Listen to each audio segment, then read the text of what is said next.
A UN Security Council meeting is being held at Russia's request after Moscow voiced concerns that Kiev may use an improvised nuclear weapon called a dirty bomb as part of a false flag operation.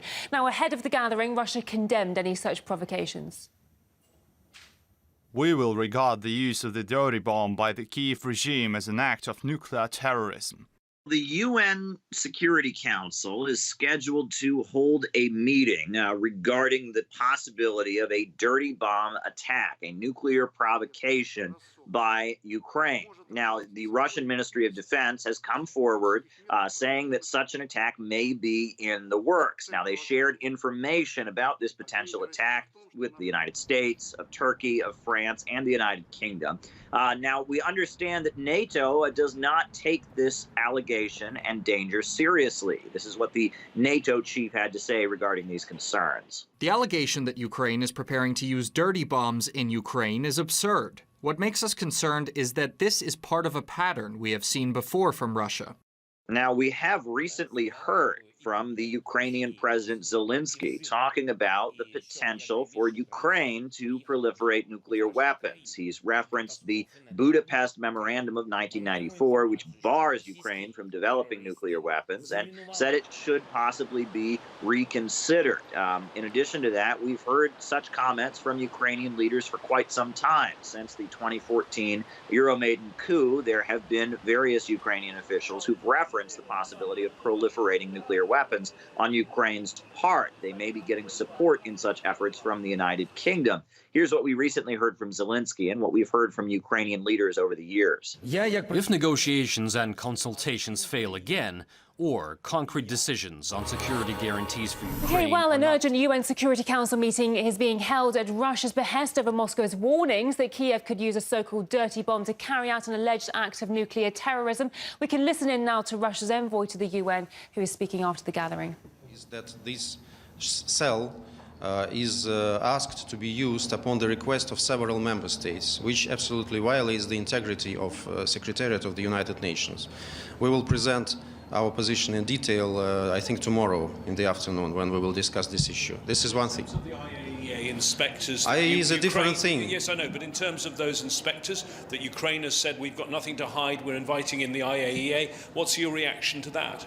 Okay, they can come, but I explained to you the problem is that dirty bomb is not a very sophisticated device.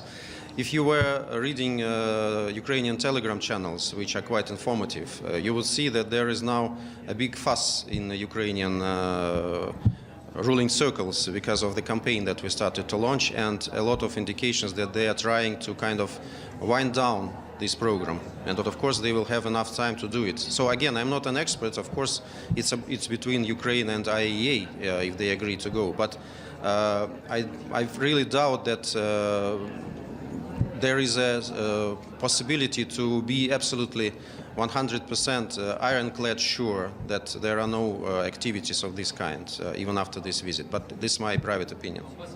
Ray Bouchafra from Sky News Arabia. Your Western colleagues, they denied the allegations that there is a dirty bomb, and they argue that this is not the first time Russia does this kind of allegation. They say that you did that before with the chemical laboratories, the DOD program in Ukraine, etc. What's your comment on that? With chemical laboratories, I think we will continue. It's not allegations. This is a very serious process, and we have requested a meeting, I think, in 2 days, in line with Article 6 of Biological Weapons Convention. This is a serious process, and we are launching it. We presented draft resolution in this regard. So I don't think that it will be so easy for our Western former partners to deny these claims. As for the others, there was such a question in the AUB. I answered, again, my perception is that there are a lot of claims that we have been making about the things that didn't happen. But shouldn't we view it through the perspective that they didn't happen because we raised these claims and because the Ukrainians were afraid to proceed with these provocations? Again, I can refer to Telegram channels which indicate clearly that these are the cases in many situations. As for allegations, I can also refer to the situation with Zaporozhye power plant.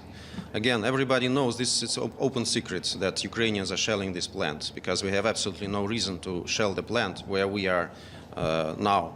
So if the Ukrainians are shelling this Zaporozhye power plant in front of the whole international community, creating danger of nuclear provocation, so why wouldn't they create a dirty bomb?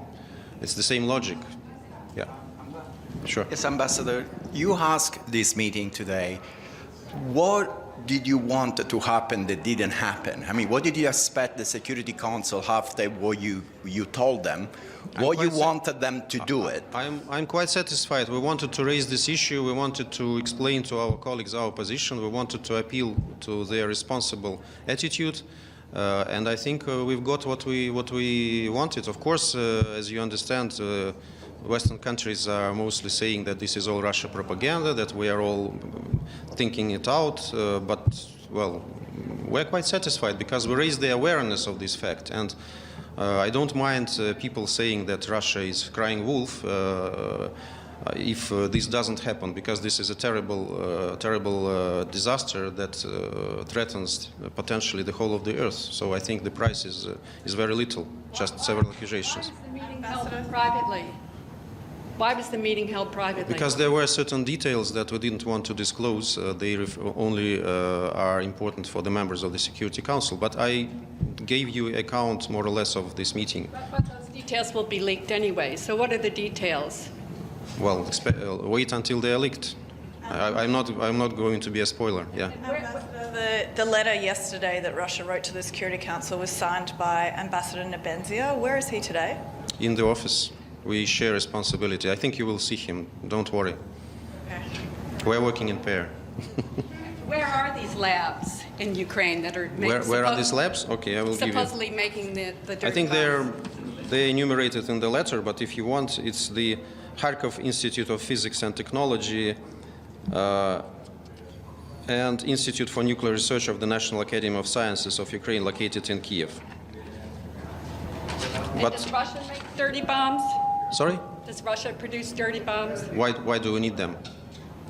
I'm asking you, do you produce dirty bombs? I haven't heard about it, but that would be totally illogical. Ambassador, Why would you make a wooden pistol if you have a normal one? Yeah. Ambassador, in the letter yesterday, it was Russia stated that you've never intended and don't intend to use nuclear weapons, but President Putin's speech last month said that all weapons were on the table. So It's not what he said, frankly. That's not what he said? Can It's you clarify your for perception. us? Yeah, it was. The message was that he's confirmed the Russian nuclear doctrine, which admits usage of nuclear weapons in a situation when there is an existential threat to our country. That's what he said. Actually, the only readiness to use nuclear weapons, to my knowledge, came from already sacked Prime Minister Truss.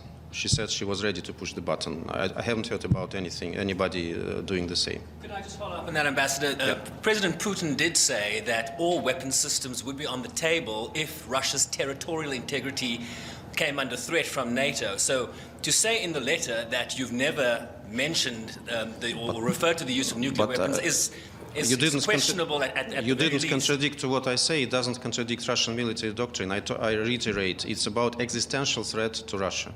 Okay? Yeah. Ambassador, again, Stefano Vaccarella, Voce di New York. Did you tell to the Security Council? Sorry?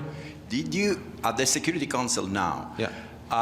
did you say to them what will happen if the supposed dirty bomb that you say that the Ukraine is preparing is going to be used? Did you tell them what Russia will do?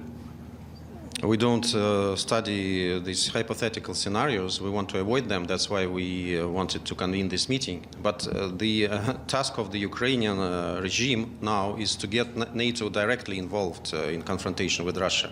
What will happen if there is a direct confrontation between NATO and Russia? I think you have imagination to assume yourself. Okay? So just to clarify, last question, just to clarify, there's another meeting tomorrow on implementation. Yes, there is of another 2231. meeting. So agenda is following. We're keeping the whole Council busy this week. Tomorrow we are speaking about this integrity of the Charter in the line of requests to for investigation within the framework of 2231. And on Thursday we are asking for the meeting in line with Article 6 of Chemical Weapon Convention. So, both open, yeah, absolutely. We have nothing to hide. Thank you very much. Thank you, Ambassador.